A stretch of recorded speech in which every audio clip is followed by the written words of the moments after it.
How's it going, everybody? Welcome back to the channel. Today, quick update on that. So let's get to it.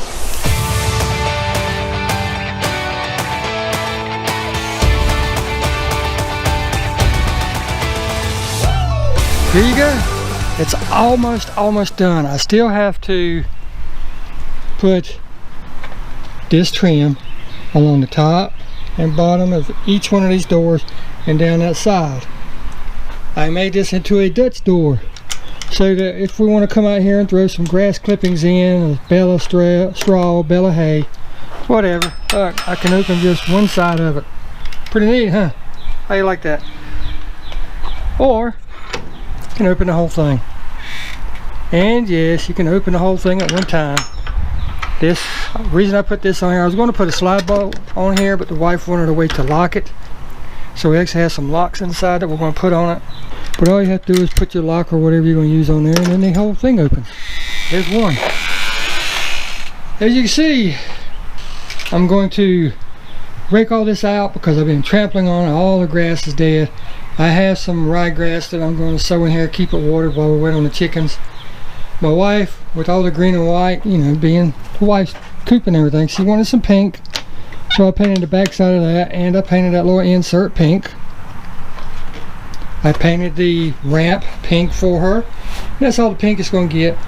And I have some white strips that I was going to put on there, but she actually wanted to put something natural on it, since everything is store-bought, everything's treated, yada yada yada. So we had a crepe myrtle back in the back that was dead and everything. It was over on the property line, so the neighbor didn't mind us cutting it. And that's what this is. Natural crepe myrtle for them to walk up on. Simple, easy on their feet and everything. Nothing too hard, nothing too, you know, bad for them. So this in here is completely done. I actually have a couple 2x4s. I'll explain that, what that's about when we get around to the back. And I have that left in here. I'll explain that. So let's get around here. Oh, again, back here on the outside. Last time you saw it, I had just finished installing the wire. And you had all those U-nails, because I used to use U-nails rather than screws and everything.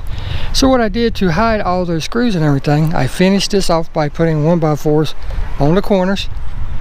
So these are actually vinyl strips that I bought at Lowe's. I put the vinyl strips on it all the way around. Now, I'm not going to do anything at the bottom, and I'll show you that when we get around here on the other side. So let's go around.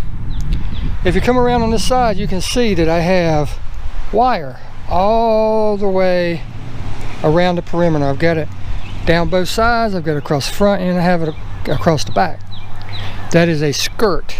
And what happens is, whenever an animal wants to get anything, you know, it comes up to the fence or wire, smells what it wants, and then it starts digging right there at the base. It can't go no further than this, so it starts digging. Well, whenever it digs down through that dirt, it's going to hit this and can't get into the chickens. That's raccoons, that's dogs, that's snakes, that's everything. So that's what the skirt's for. This will be completely finished tomorrow. The wife and I rode off today and bought the finishing stuff that I needed, because like I said, I needed a few more of these strips to cover up the nails on the door where the wire was. So we rode off for a little while, and we didn't get back in time for me to actually work on it today. But all I have left to do is two things. Well, three. I now have the nesting box to where you can open it, and as you can see, raccoons can't get at this because they have to be ambidextrous, really good and strong to pull that up. There's the nesting box. But that red roofing material I'm going to put on this. I'm not going to be able to put it running like this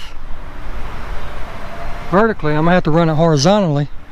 But it doesn't matter because it's up under here anyway. There's no way that water will get on there. And if it does, it'll just either set and dry, or I may put just a little bit of a slant to it. So rather than just sitting there, I might put just a hair of a slant.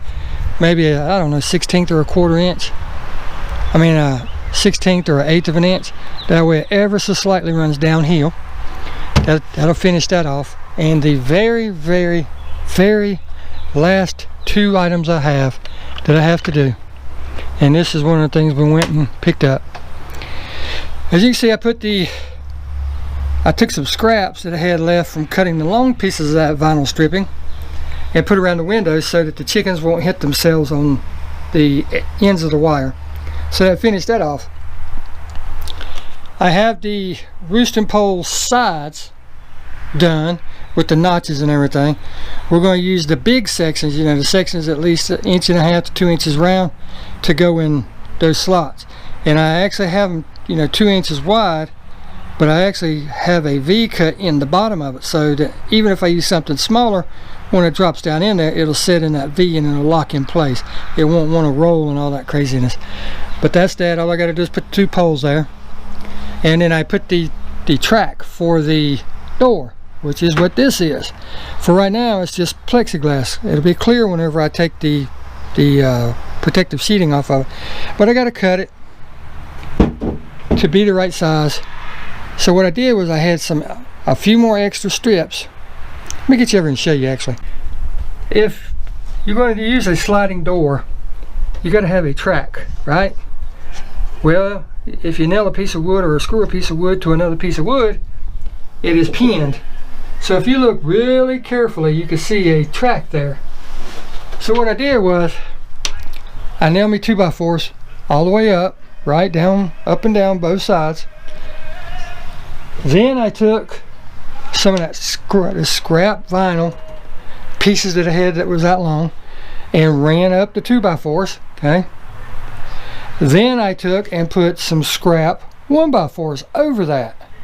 And what the vinyl did is actually thicker than the plexiglass, so that created a groove for it to slide in. And I actually have a board up there that I'm going to take off, slide the track down in it, I mean the plexiglass, put that back on, so no matter how far we pull it or whatever, I can actually cut that down just a hair and put it however high I want. But that will be that. That's the last couple things I got to do. And it seems like it's taking forever for me to do this stuff, and it actually has, because of rain, getting home late, and coronavirus, and just yada yada yada. I can give you 1,000 excuses. I'm not a Democrat, so I'm not going to do that. But it's taking a little while, a couple hours a day, you know, nothing major, because I typically work, I'm typically gone 12 hours a day, so. But yes, it's all finished. About time. Like I said, this will be completely finished tomorrow. I'm going to do this, then I got to mow and trim. But this will be done. The hunt for chickens is on. And that raises another problem, because when I started this, it was just after the first chick days at Tractor Supply. All the vendors that sell, poultry places that sell chickens are pretty much out of chickens. They got a few here and there. They're actually getting orders ready for their next batch, which is in the fall, it starts in August and then it runs till October. So either I'm going to find some locally, I'll have to get a few at Tractor Supply, or I don't know. But I got to get some, because we don't want just regular chickens like you can get at Tractor Supply. I know you can order them and they'll ship them there, whatever kind you want. But those are straight runs, so you don't know if you can get all hens, if you're going to get all roosters, or a mix. You know, you might order 10 chickens and get 5 each. You just don't know. So I got that problem that I got to work out now. But anyhow, this is the last final update until you see it with the girls in it. As you can see, they'll have a nice view. Oh, I got one more thing to show you that I'm going to do. They'll have a nice view and everything. But here's what those 2x4s are for. As you can see, there's the skirt again. During the really, really hot summer months, chickens can deal with cold. All those feathers and everything, they can really deal with cold very well. But during the summer months, when it gets up in the 90s and 100s, if you don't have some kind of air moving for them, it really is rough on them. You'll see them walking around with their beaks open because they are burning up. So what we want to do is I'm going to take and put another hook right here and another one over on this side so that we can lock these doors open, okay? And I'm going to take the 2x4 and rip it down into a 2x2. Then I'm going to build a frame that fits inside of this opening, right? pretty good size opening. But I'm gonna take the same 1/2 inch square hardware cloth and nail on that. And then all I'm gonna do is I'm gonna take a couple nails. Well, first I'm gonna drill a couple holes, one here and somewhere over here, you know, drive the nail up into the 2x2. That way the nail stays, and the holes are gonna be larger, so that's gonna be my locating holes. So you'll be able to take it and just tilt it down. I'll use this as a for instance. Rather than being straight, you tilt it forward like that, stick it up in there, and then push the bottom in. And then I will have 2 holes at the bottom with either some dowels or nails or something, and that will lock it in. That way we can leave this open, because when this is open, there is a bunch of air that gets drawn in through there. It really is. It's just crazy, because I was out here working on the inside of this yesterday, and air was just rushing through there. So during the really hot summer months, they'll stay cool is what I'm trying to say. So with all that said, this will be the final update on the chicken coop until we get the girls. I'm still debating on trimming some of this off and putting a fascia board here, but that's to come later if I decide to do that. But right now, that's how it looks. Hope you enjoyed this quick update. A lot of people have been private messaging me and asking about it and everything, so here you go. I hope you enjoy.